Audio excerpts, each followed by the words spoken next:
Building vocabulary.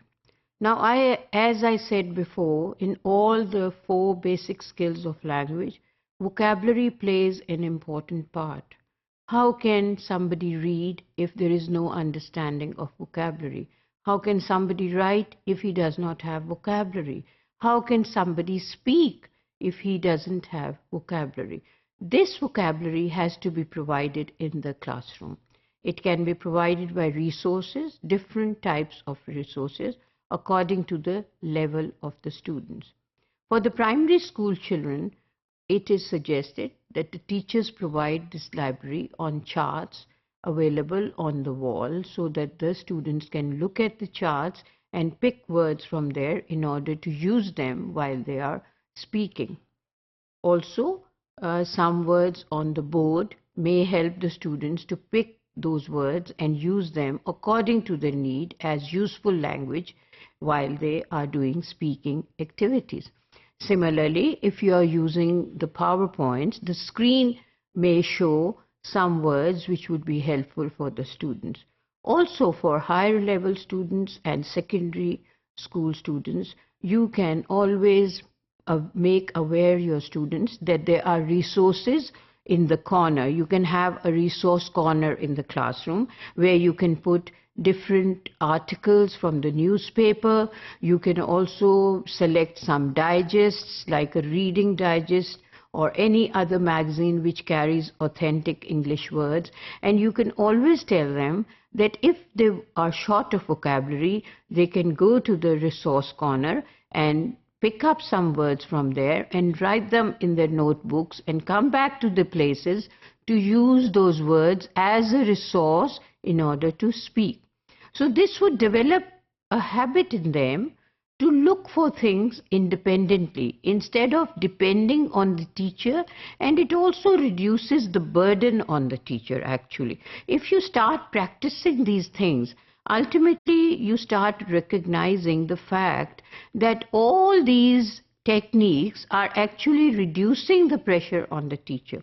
If there is a resource corner in the classroom, if there is a mobile library in one corner of the classroom, and the students know that they can independently work on these things, then they also develop a sense of responsibility, and they also feel proud that they would not be all the time asking the teacher for help. Rather, they have the corners where they can go to and look for the words they need.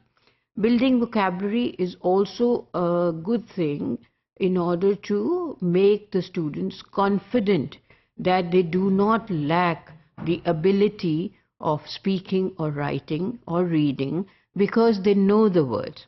So becoming familiar with the words is also a very important thing to do in order to build up vocabulary, because those words which are not familiar to the students are not accepted by the mind, and so the vocabulary does not add.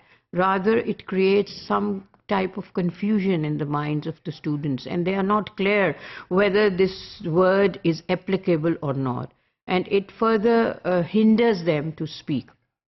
So in order to encourage the students to speak, they must be provided with the useful techniques, and one of the most important technique is building up vocabulary, which should be provided by the teacher, and it should be a regular affair that the students know where they are going to look for the words and where they are going to go when they need help in vocabulary.